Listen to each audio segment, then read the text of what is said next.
For those that do have Bibles, you're welcome to turn to John 1:1.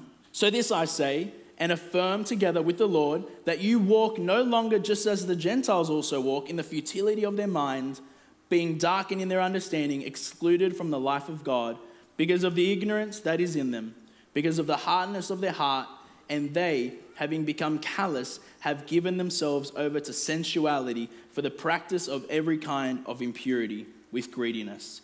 But you did not learn Christ in this way.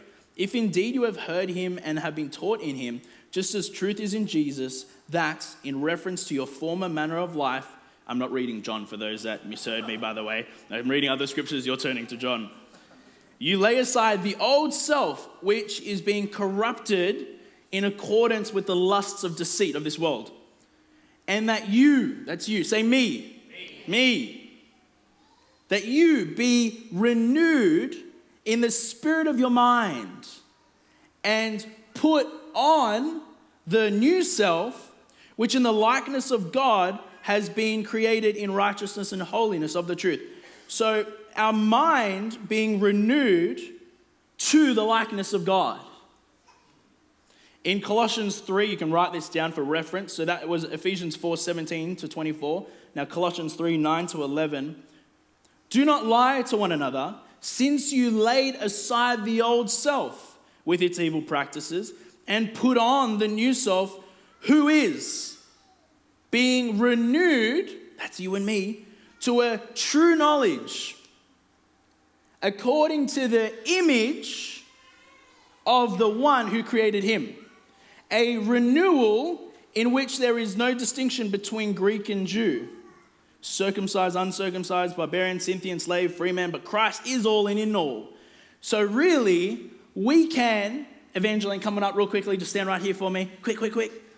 We can look through the renewing of the minds, turn around, if you got the cameras on me, we can look, do we look anything alike? Oh, come on, who said that? Do we look anything alike?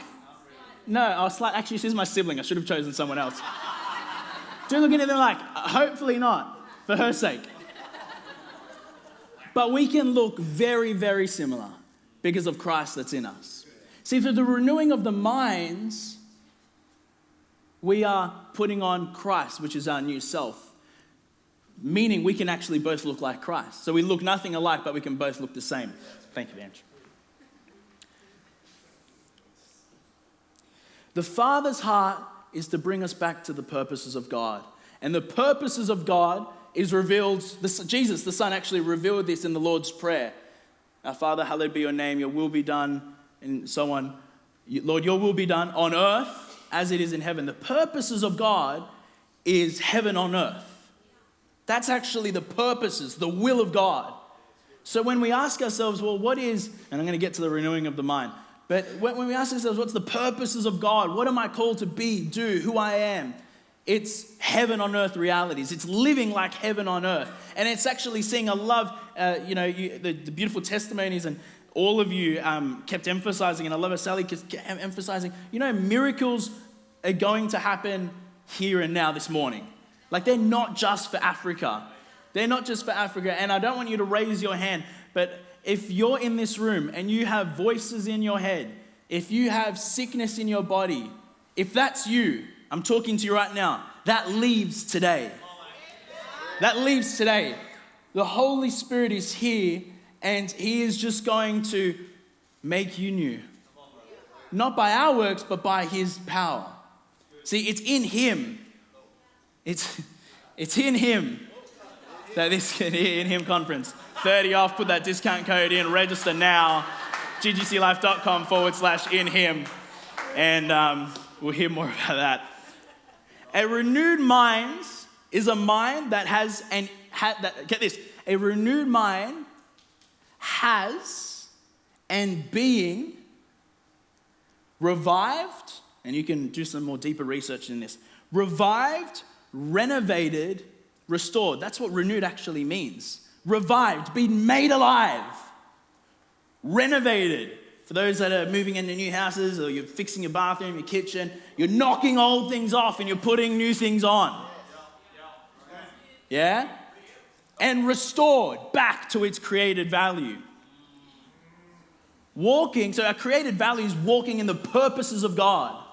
When we're in the musk and the muck of everything around us, in the storm of the world, it is, and we're influenced by those things, and our internal self is actually, a subsequence of it is depression, anxiety, all sorts of these things. If we're feeling these ways, it's because we've allowed the storm to affect us. We need to walk in the purposes of God. We don't fight flesh and blood. We know this. We fight principalities, and we're actually seated above those things. Anyways, we're not going there. This is just the intro, guys. Like I said, I'm just introing today, and we'll see how we go. We will fail to walk in the renewed minds, which walks out the purposes of God, if Jesus is placed as secondary to anything else. He who is secondary is seen inferior to which is primary. If Jesus is secondary in your life, anything else, right? You list all your work, your family, your this, your that, your job, your whatever, right? Your fitness, your whatever. And Jesus is secondary to that. Our perception of Jesus, we see him as secondary, meaning in and of ourselves, whether or not we say it with our mouth, we're seeing him as inferior to these things. And until Jesus is placed as the primary factor of who we are, until he is everything that we see, we do, we become, it is only in that place we will see fruit in our life. He must be our foundation.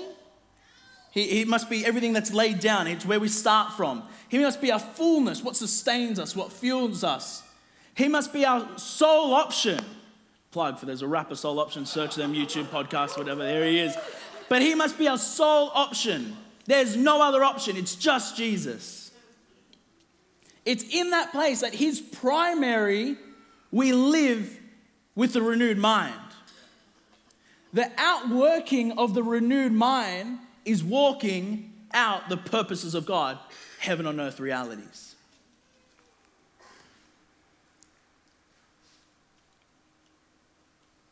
How can our King, who conquered death and reigns over all, be inferior to anything else?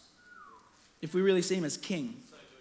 Likewise, we know God's a good God. We know Jesus is a great king. A king that is a good king looks after his kingdom. He defends his kingdom. He looks out for the financial welfare of his kingdom. He makes sure that there is health and freedom in his kingdom, in his domain.